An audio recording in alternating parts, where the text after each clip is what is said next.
রান্নার কালার এবং রান্নার ঘ্রাণটা যদি এত সুঘ্রাণ হয় তাহলে তো খাওয়ার ক্রেভিং অবশ্যই হবে। আর এই রান্নাটা করে আমি লবণ চাকতে চাকতেই মনে হচ্ছে রান্নার অর্ধেক মাংসই খেয়ে ফেলেছি, এরকমটা ছিল অবস্থা। আর এই রান্নাটা যে এত টেস্টি, এত মজা, যা আমি আগে কখনো ট্রাই করিনি, তাই বুঝতে পারিনি। এবার ফার্স্ট টাইম করেছি, এটার প্রতি আমি টোটালি ফিদা হয়ে গিয়েছি। সো হ্যালো এভরিওয়ান, আসসালামু আলাইকুম। আশা করি সবাই ভালো আছেন। আলহামদুলিল্লাহ আমি মোটামুটি ভালো আছি, এতটাও ভালো নেই, অনেকটা বেশি সিক। যাই হোক, সবাই দোয়া করবেন। এর জন্য আমি সর্বপ্রথম নিয়ে নিচ্ছি টমেটো, কাঁচামরিচ, পেঁয়াজ, আদা রসুন। আপনারা আদা রসুন যদি ব্লেন্ড করা থাকে ওইটাও আপনারা ইউজ করতে পারেন। আর এখানে 1 কেজি পরিমাণের গরুর মাংস নিয়ে নিয়েছি। আর এটা আমি সম্পূর্ণ রান্না করবো সরিষার তেল দিয়ে। সরিষার তেল দিয়ে দিয়েছি, এটার ভিতরে কিছু মশলা দিয়ে দিলাম, দারুচিনি, এলাচি, তেজপাতা, কয়েক পিস লবঙ্গ আর কয়েক পিস গোলমরিচ। সাথে দিয়ে দিলাম হচ্ছে পেঁয়াজ। পেঁয়াজটা যখন বাদামি রঙের হয়ে যাবে তখন হচ্ছে আমি সেখানে গরুর মাংসটা অ্যাড করবো। আর এই রান্নাটা একটু ডিফারেন্ট টাইপেরই হবে, অন্যান্য গরুর মাংসের মতন হবে না, যেহেতু এটা পেশোয়ারি বিফ, তাই এটা একটু ভিন্ন রকমের হবে। তো এই মশলাগুলি আমি দিয়ে দেওয়ার পরে মাংসটা দিয়ে নাড়াচাড়া করে এখানে আমি দিয়ে দিলাম আস্তা রসুন,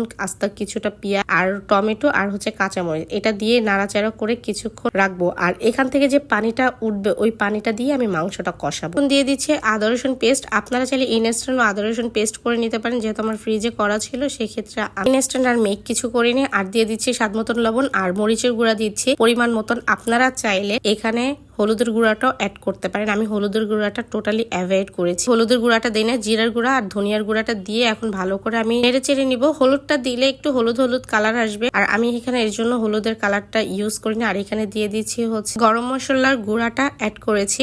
বিফে যদি একটু ঝাল না হয় তাহলে এতটা মজা লাগে না, তাই আমি একটু ঝাল ঝাল করার ট্রাই করেছি। আপনারা আপনাদের ঝাল অনুযায়ী দেওয়ার ট্রাই করবেন। যেই পানিটা উঠবে ওই পানিটা দিয়ে আমি হচ্ছে কষানো ট্রাই করব। এই কষানোর মধ্যে যদি আমার মাংসটা সিদ্ধ হয়ে যায় তো হয়ে গেল, আর যদি না হয় তাহলে এখানে 1 কাপ পরিমাণের পানি দিয়ে আপনারা সিদ্ধ করে নিতে পারেন। এখন ঢাকনা দিয়ে আমি ঢেকে দিলাম। এই যে বলক চলে আসছে, এখন আমি টক দইটা অ্যাড করবো। আর টক দইটা যখন অ্যাড করব তখন এত বেশি ফ্লেভারটা সুন্দর আসে, আর দেখতেও অনেক বেশি একটা সুন্দর একটা কালার চলে আসে, মাশাআল্লাহ। আর মাংসটা ফার্স্ট টাইম যখন আমি রান্না করেছি অনেক বেশি ফ্যান হয়ে গিয়েছে। আর এটা চাইলে আপনারা খিচুড়ি, সাদা ভাত, পোলাও দিয়ে খেতে পারবেন, সাথে আপনারা রুটি দিয়েও চাইলে খেতে পারবেন। আর এই রান্নাটা এত বেশি ইয়ামি হয় যা বলার মতো না। আমি এখানে আস্ত কয়েকটা রসুন দিয়ে দিয়েছি, ছোট ছোট, আর বড় একটা আস্ত রসুন দিয়ে দিয়েছি। গরুর মাংসের ভিতরে রসুনটা দিলে আমার অনেক বেশি মজা লাগে, কারণ এভাবে গরুর মাংসের মধ্যে রসুন দিয়ে তারপর ভাতের সাথে চেটকিয়ে খেতে আমার কাছে খুবই মজা লাগে। আর এখানে যদি থাকে 1 পিস লেবু তাহলে তো একদম মনের মাধুরী মিশিয়ে ভাতটা খাওয়া যাবে। আর মাংসটা দেখেন কত পরিমাণে সফট হয়েছে, তার না দেখলে বিশ্বাস করবেন না। আপনারা চাইলে এভাবে মেক করে নিতে পারেন।